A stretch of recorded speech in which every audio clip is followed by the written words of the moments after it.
मतलब कि वैसे अगर एज़ अ फ्रेंड मेरे पास बैठा रहे, हाथ पकड़ ले, कुछ नहीं होता, चलो ख़ैर है, साथ बैठ जाए, कंबल में भी साथ बैठ जाए, मुझे कोई इश्यू नहीं होता। लेकिन जो मतलब कि हस्बैंड वाइफ वाला रिलेशन होता है, उससे तो मुझे होता है कि बस ये ना इसको मार दूँ, ज़हर ही दे जानती दूँ हैं कि इसको। मुझ में ही कोई डिफेक्ट है, मैं उसे कहती हूँ कि तुम अपना हक पूरा करके साइड पे हो जाया करो।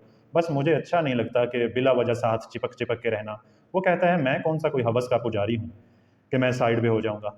नाज़रीन, अपने ही हस्बैंड को ऐसा फ़ील करवाना कि जैसे वो बहुत गंदा है, वो ज़बरदस्ती कर रहा है और बिल्कुल उलझन का शिकार रहना और हर वक़्त एंग्ज़ियस रहना कि ये मैं क्या कर बैठी, ये मैं कहाँ फँस गई। नाज़रीन, वो कौन-सी वजूहात होती हैं जो एक ख़ातून को मजबूर करती हैं कि वो वही जो पहले एक भरपूर ज़िंदगी गुजार रही होती है अपने शौहर के साथ, बाद में वो फिर मायूस कुन इज़हार करती है और वो चाहती है कि ये शौहर मेरे पास ना आए।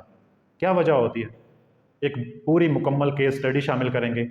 हमारी इस वीडियो को एंड तक ज़रूर देखिएगा ताकि आपको बहुत सी चीज़ें समझ आ सकें और इस वीडियो को शेयर भी कीजिए। अस्सलाम वालेकुम नाज़रीन, मैं हूँ अब्दुल मन्नान, क्लिनिकल साइकोलॉजिस्ट। नाज़रीन, हमने पिछले वीडियो सेशन में फ़ियर ऑफ सेक्स की बात की थी, एक डिसऑर्डर की बात की थी जिसे वेजिनिज़्मिस कहते हैं। इसमें फ़र्द का जो ज़हन है वो खौफ़ज़दा हो जाता है।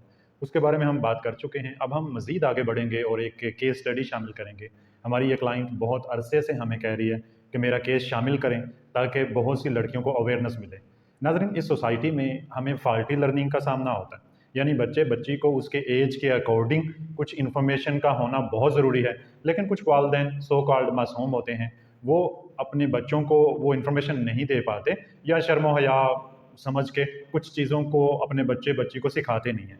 बच्चा या बच्ची फिर या तो वो इन्फॉर्मेशन किसी गलत ज़रिए से हासिल कर लेता है या फिर वो डर जाता है और वो तरह-तरह के साइकोलॉजिकल इश्यूज़ का शिकार हो जाता है। ये जो फ़ियर ऑफ इंटीमेसी है या फ़ियर ऑफ सेक्स है, ये प्रेगनेंसी फ़ियर की सूरत में भी सामने आता है। हम देख चुके हैं कि मर्दों में ज़्यादातर शादी का खौफ या फ़ियर ऑफ सेक्स होता है अपनी परफ़ॉर्मेंस को लेके, यानी परफ़ॉर्मेंस एंग्ज़ायटी उनको होती है। फीमेल को हमने डिफरेंट एस्पेक्ट्स देखे, एक डिसऑर्डर देखा वेजिनिस्मिस और एक मैंने आपको बताया था कि जैसे कि वर्जिनिटी लूज़ हो चुकी है और एक खौफ है और इस तरह की और भी दीगर कंडीशंस हो सकती हैं। उसके साथ-साथ एक कंडीशन ये होती है कि प्रेगनेंसी का फ़ियर होता है। उनको वो शादी का फंक्शन करना है, वो अच्छा लगता है।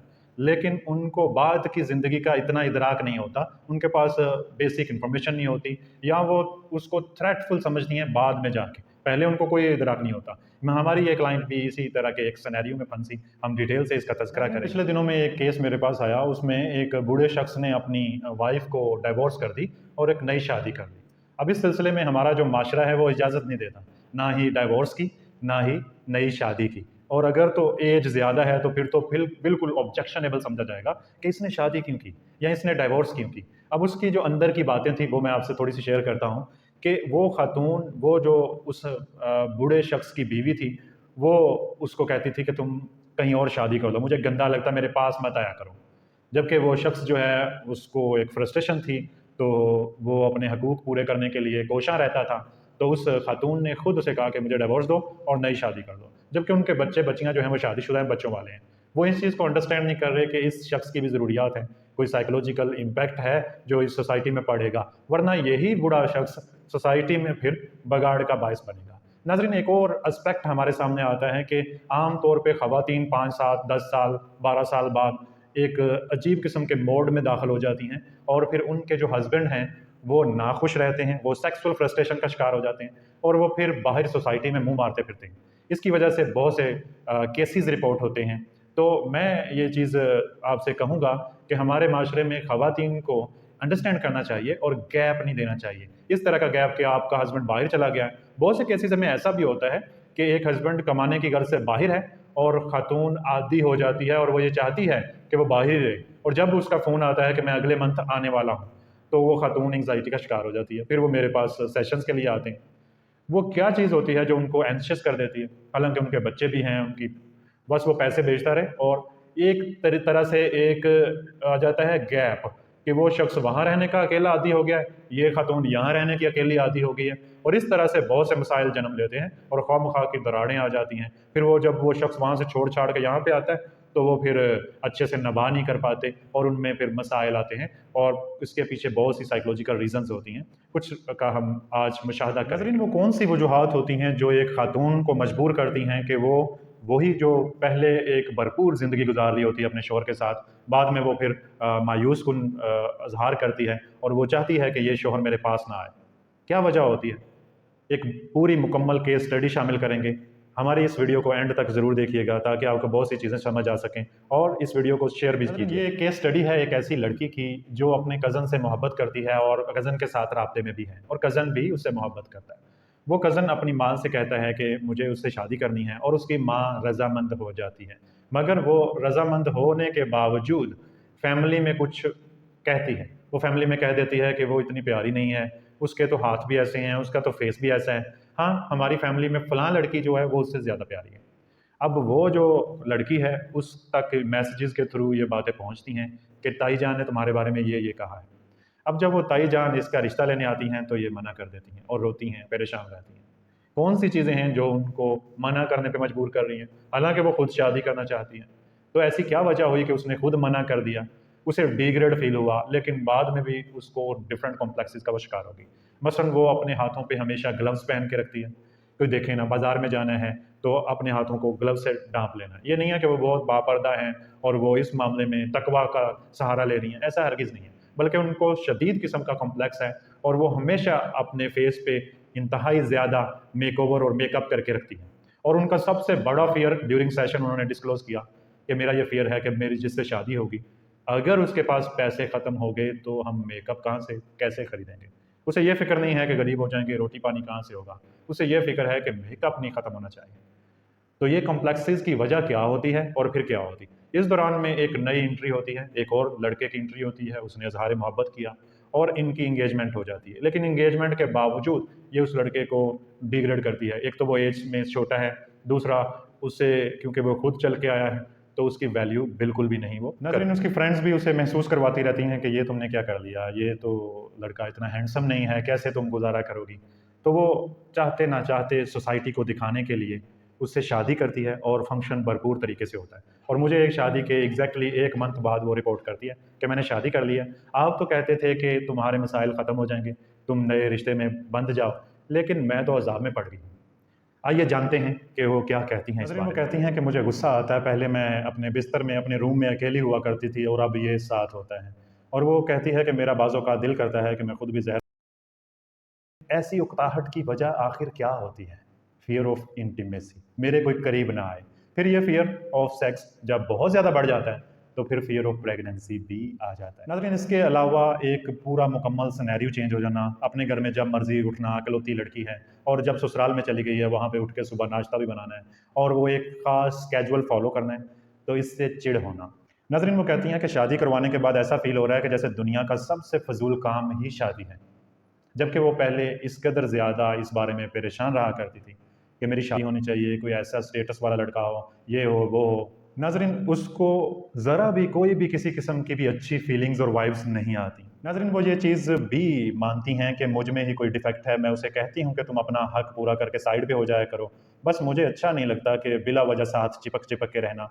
वो कहता है मैं कौन-सा कोई हवस का पुजारी हूँ कि मैं साइड पे हो जाऊँगा। नाज़रीन अपने ही हस्बैंड को ऐसा फ़ील करवाना कि जैसे वो बहुत गंदा है, वो ज़बरदस्ती कर रहा है और बिल्कुल उलझन का शिकार रहना और हर वक़्त एंग्ज़ियस रहना कि ये मैं क्या कर बैठी, ये मैं कहाँ फँस गई। क्या आप भी ऐसे किसी को जानते हैं जो इस सिचुएशन का शिकार है? ऐसे बहुत से लड़के होते हैं जो एंग्ज़ायटी का शिकार होते हैं, उनको अपनी मिसेज़ से इस चीज़ का सामना होता है और वो किसी को बता नहीं पाते। ऐसी बहुत सी लड़कियाँ हैं जो इस तरह का मुश्किल का शिकार हैं, लेकिन वो कभी शर्म के मारे किसी को कह नहीं पाती। तो मेरी ये क्लाइंट चाहती हैं कि ऐसी मुख्तलिफ लड़कियों को आप गाइड करें। बल्कि इनका कहना है कि आप हॉस्पिटल की तरफ से डिफरेंट कॉलेजेस में विज़िट किया करें और वहाँ लड़कियों को बहुत सी ऐसी चीज़ें बताया करें। नाज़रीन खुद ये अल्हम्दुलिल्लाह अब एक भरपूर ज़िंदगी गुज़ार रही हैं। साइकोथेरेपी से ये चीज़ें काफ़ी बेहतर हो गई हैं। लेकिन जो लॉस हो गया है, जो चीज़ें इनसे हो गई हैं, एक अबॉर्शन भी इन्होंने करवाया और बिल्कुल जल्दी से अपने हस्बैंड से कहा कि मुझे मेडिसिन चाहिए, मुझे ये ज़ाया करना है। उसका हस्बैंड बहुत अच्छा है, उसको जैसे उसने कहा उसने कर दिया। उसके बायस बहुत सी पेचीदगियों का शिकार हो गई वो, बहुत से इन्फेक्शन का सामना करना पड़ा और वो एक अच्छा खासा पैसा लगाने के बाद और बहुत सी फटीग और बहुत सी सफ़रिंग के बाद वो इस नतीजे पे पहुँची कि मुझे काश किसी ने बहुत सा नॉलेज दिया होता इस बारे में। काश मेरी वालिदा इस काबिल होती, मुझे गाइड करती। तो उन्होंने खुद ये मिशन उठाया है और वो हमें खुद फ़ोर्स करती हैं कि मेरा केस शामिल करें। सर दोनों फीलिंग होती है। एक ये भी होता है मुझे, मतलब वो पगड़ी में तो फिर भी बहुत सही दिखता है, पगड़ी के बिना तो अजीब-सा दिखता है। फिर जब पगड़ी उतारते हैं तो मुझे वैसे ही लगता है कि मैं ये कहाँ फँस गई हूँ। फिर ये तो सोच ख़ैर पहले दिन से थी, अब भी है कि ये मेरे साथ क्या हो गया है? इतना बुरा मेरी किस्मत मेरे साथ कैसे कर सकती है? ये सोच तो होती है, दूसरी सोच फीलिंग मर जाने वाली वो भी शायद ठीक है।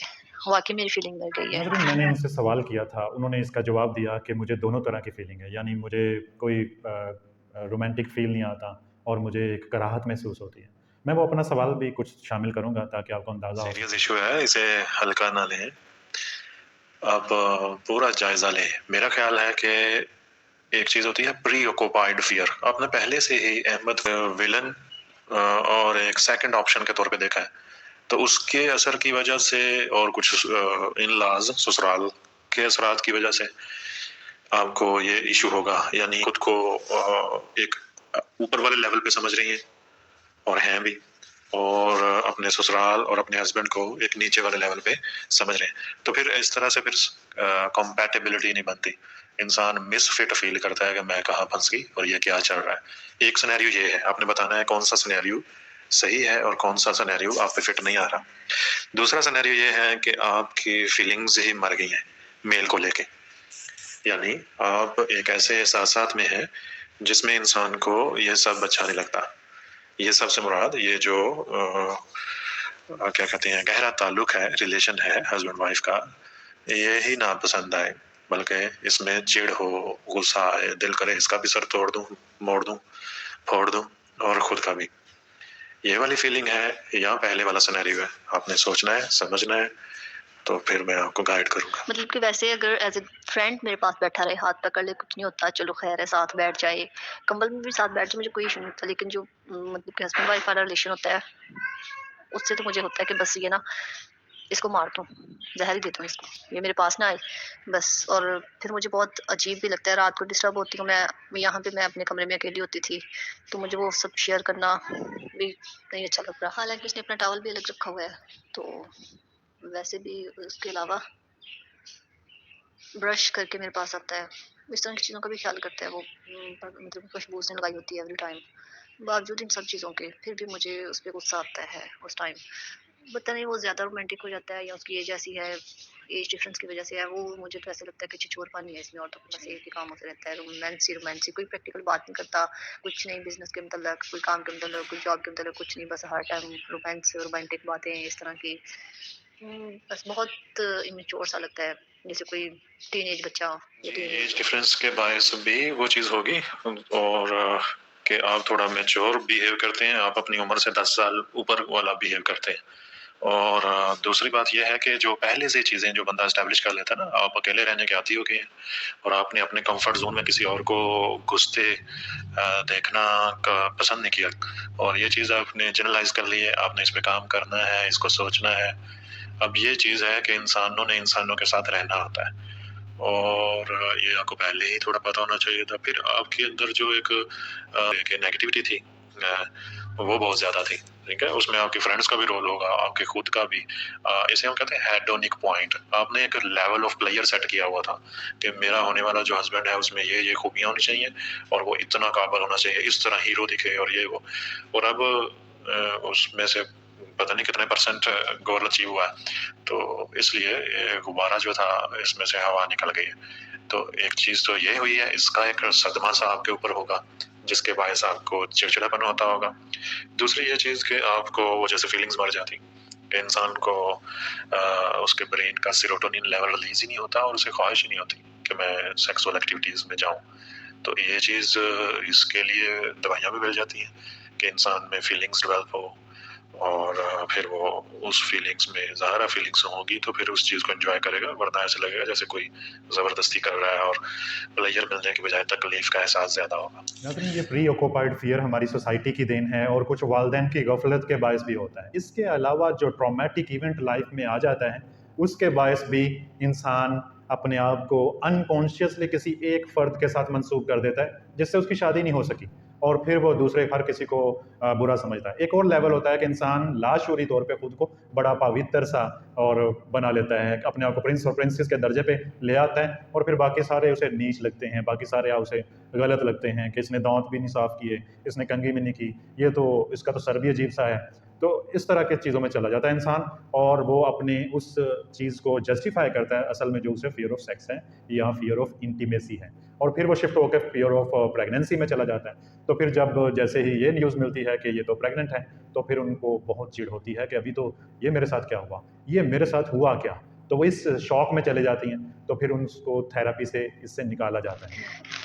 हाँ, मुझे भी गुस्सा आता है, बहुत गुस्सा आता है, जान से बाहर है। तो उसके भी यही अल्फाज होते हैं कि आमतौर पे औरतें तो ऐसे कहती हैं कि हमारा हस्बैंड जो है हमसे इतना प्यार कर रहा है, रोमांस कर रहा है, वो खुश होती हैं और तुम पता नहीं कैसी हो। और वैसे भी सर मुझे शौक होता ही नहीं है, कि मेरे अंदर ऐसी फीलिंग है ही नहीं कि कोई मेरे करीब आए। गुस्सा आता है बस मुझे। पहले तो मुझे नहीं पता था कि मुझे इतना गुस्सा भी आएगा इस चीज़ से। अब जब के शादी हो गई है तो अब मुझे पता चला है कि मेरे अंदर तो वाक़ई ये फीलिंग थी ही नहीं, मुझे तो कभी मतलब कि ज़रूरत ही नहीं है इस काम की। मैं सर जी 25 दिन वहाँ रही हूँ। इसमें मैंने उसकी इतनी इंसल्ट की, मैंने खुद ही फ़ील किया अगर मेरी इतनी इंसल्ट करता तो शायद मैं कभी भी उसके साथ रहना पसंद ना करती। अभी भी सुबह भी यही है, मैंने इतनी इंसल्ट की, मैं सुना देती हूँ उसे कि तुम्हारे पास है क्या? मतलब अक्सर कह देती हूँ मैं, इवन कि रात को भी जब कि मैं कहती होती हूँ ये कि अल्लाह ने मेरे साथ ज़्यादती की है, बहुत ज़्यादती हुई है ना मेरे साथ, तुम्हारे पास है क्या? पता वो किसी मतलब में है या क्या वजह है कि क्यों इतना बर्दाश्त कर रहा है, मुझे तो खुद नहीं समझ आ रही। शायद वो भी ब्राइट फ्यूचर के चक्कर में होगा ना कि आज सुन लो इसकी कोई नहीं खैर है, कल फ्यूचर ब्राइट हो जाएगा इसके ज़रिए से। उसे नहीं आता गुस्सा मेरी बातों पे, मुझे ना फिर इस बात पे और गुस्सा आता है कि ये इतना कोई इतना किसी का क्यों करता है? ज़ाहिर है कि मतलब वो फिर ही है। नाज़रीन, जब ऐसे क्लाइंट्स को, ऐसे लोगों को अनकंडीशनल केयर और लव मिल रहा हो तो उनको डाउट आते हैं। ये एक तरह की ओसीडी की टाइप हो जाती है जिसमें पैरानॉइड फीचर भी होता है। शुकूक व शुबहात रहते हैं, दूसरा किसी मतलब में है, दूसरा क्यों नहीं ऐसा कर रहा, तो मेरे अकॉर्डिंग सारा कुछ क्यों नहीं चल रहा। क्योंकि ये अकेली बहना थी, इन्होंने, इनकी वालदा थी, इनके वालिद नहीं थे, तो इनकी ज़िंदगी इस तरह गुजरी है कि सोसाइटी को फेस करना, सोसाइटी के मर्दों से भी बच के रहना, और एक अदम तहफ़्फ़ुज़ का एहसास भी रहना, और हमेशा अलर्ट रहना, ख़ासकर सोसाइटी के मर्दों से। और फिर अचानक से इनको ये वाला हुआ कि इनको एक रिजेक्शन हो गई, ये कॉम्प्लेक्स में चली गई। 6-7 साल बाद फिर एक और लड़का आया लाइफ में जो कि एज में भी छोटा था, और ये शादी हो गई। अब उनको समझ नहीं आती, अब उनको वो एक आँख नहीं पाता। खैर, अब ये माशाल्लाह एक बेहतरीन कंडीशन में हैं। अबॉर्शन के बाद इनको एक एहसास हुआ कि मुझे शायद अल्लाह ताला गुनाह देंगे, और इन्होंने थेरेपी ली भरपूर। अब ये माशाल्लाह बेहतरीन ज़िंदगी गुजार रही हैं, इनका फ़ियर ऑफ इंटीमेसी भी दूर हो गया, बल्कि ये अब होपफुल हैं कि मेरी औलाद होगी, मैं उसकी अच्छी तरबियत करूँगी, और इस तरह से ज़िंदगी बेहतर होगी है। नाज़रीन, साइकोथेरेपी को कभी भी हल्का मत लें। हम इस सोसाइटी की बातों से ही परेशान होते हैं, इसके रवैयों से ही परेशान होते हैं, और हमारी पर्सनैलिटी एक ख़ास तरह की शेप हो जाती है, नेगेटिव ओरिएंटेड, तो उसको चेंज की ज़रूरत होती है। Through CBT, through different psychotherapeutic approaches हम उसको चेंज करने में आपकी मदद करेंगे। आज के लिए इतना ही। अपना बहुत सा ख्याल रखिएगा। अल्लाह।